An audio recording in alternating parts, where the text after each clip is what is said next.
5টা বছর ধরে যে মানুষটাকে যত্ন করে ভালোবাসলাম, সেই মানুষটাই আজকে আমাকে অবহেলা করে। আমি একজন প্রবাসী, সাউথ আফ্রিকা থাকি। 2019 সালে আমি দেশ ছেড়েছিলাম। অনেক স্বপ্ন ছিল, নিজের জন্য না, পরিবারের জন্য কিছু করব। কিন্তু প্রবাসে আসার পর বুঝলাম, টাকার অভাব যতটা কষ্ট দেয়, তার চাইতেও বেশি কষ্ট দেয় একাকিত্ব। নতুন দেশ, নতুন মানুষ, কারোর সাথে তেমন কথা বলার মতো কেউ ছিল না। কাজ শেষ করে রুমে এসে একা একা বসে থাকতাম। এই একাকিত্বটা আসলে খুব খারাপ জিনিস, যা বাইরে থেকে বোঝা যায় না। তো 2020 সালের দিকে আমি একটা মেয়ের আইডিতে নক দেই। মেয়েটাও আমার সাথে কথা বলতো। এরপর ধীরে ধীরে আমরা পরিচিত হতে থাকলাম। আমাদের প্রতিদিন কথা হতে লাগলো। আমি যখন ডিউটিতে থাকতাম, ওর সাথে কথা বলতে ইচ্ছে করত, তাই ডিউটি থেকে আমি এসেই ওকে কল দিতাম। এমনকি আমি রান্না করতে করতে, কাজ করতে করতেও আমি ওর সাথে কথা বলতাম। তবে তখনও আমাদের রিলেশন হয়নি। কথা বলতে বলতে ওর প্রতি আমার একটা মায়া জন্মে যায়। ও আমাকে ভালোবাসতো, সেটা আমি বুঝতে পারতাম। তো 2021 সালে আমরা দুজনের সম্মতিতে রিলেশনে যাই। ওই দিনটা আমার জীবনের নতুন একটা শুরু ছিল।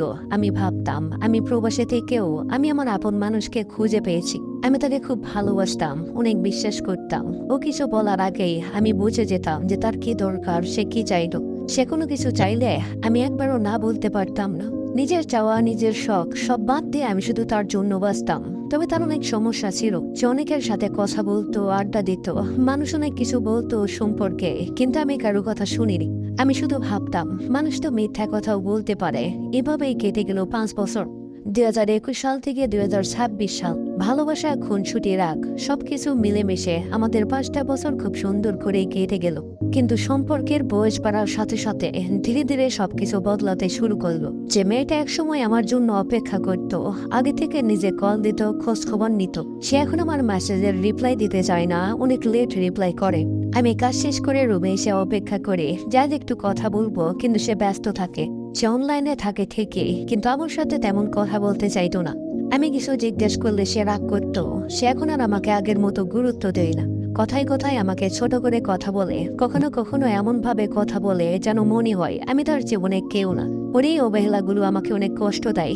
আমি যখন দিন শেষে ওকে বলতাম যে আজকে তুমি কি কি করলে, কোথায় গিয়েছিলে, ও আমার এই কথাগুলো শুনে রাগ করতো আর বলতো আমি নাকি তাকে অতিরিক্ত সন্দেহ করি। আচ্ছা, একটা মানুষ কি তার ভালোবাসার মানুষকে জিজ্ঞেস করতে পারবে না সে কি করে, কোথায় যায়? এসব জানার অধিকার কি আমার ছিল না? আজ আমার মনে হয় এই 5টা বছর আমি শুধু তাকে একাই ভালোবেসেছি। সে হয়তো আমার সাথে ছিল, কিন্তু আমার মতো করে কখনো আমাকে ভালোবাসেনি। আমি তার জন্য অনেক কিছুই করেছি, যখন যা চেয়েছে তখন সেটাই দিয়েছে, কিন্তু সে আমাকে কখনো বোঝেনি।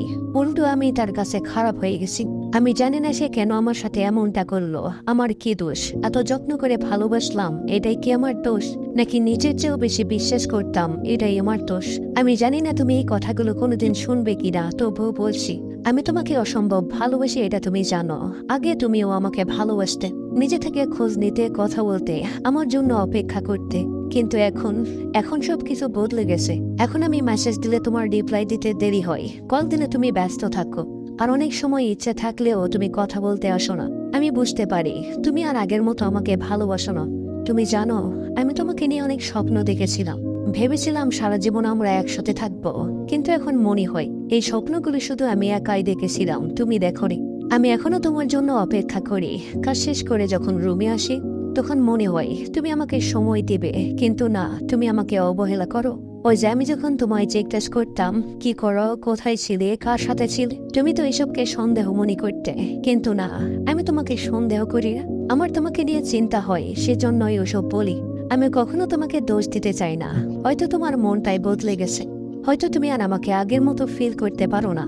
আমি জানি ভালোবাসা জোর করে হয় না, তবুও একটা কথা মনে রেখো, আমার থেকে 1000 গুণ ভালো মানুষ হয়তো তুমি পেতে পারো, কিন্তু আমি তোমাকে যেভাবে ভালোবেসেছি, এভাবে আর কেউ কোনোদিন তোমাকে ভালোবাসতে পারবে না। তুমি মিলিয়ে নিও। আমি কখনো তোমার খারাপ চাই না, আমি চাই তুমি ভালো থাকো। কিন্তু যদি কোনোদিন মনে হয় কেউ তোমাকে সত্যি মন থেকে ভালোবেসেছিল, তাহলে একবার আমার কথা মনে করিও। আসলে আমরা যারা প্রবাসে থাকি, আমাদের জীবনটা বাইরে থেকে যতটা সহজ মনে হয়, আসলে ততটা সহজ না। আমরা সারাদিন কাজ করি পরিবারের জন্য, ভালোবাসার মানুষের জন্য, তাদের ভালোবাসা পাওয়ার জন্য, কিন্তু দিন শেষে আমাদের ভাগ্যে সেটাও জোটে না। সবাই আমাদের শুধু প্রয়োজনের সময় ব্যবহার করে, প্রয়োজন শেষ তো ভালোবাসাও শেষ। ধন্যবাদ সবাইকে।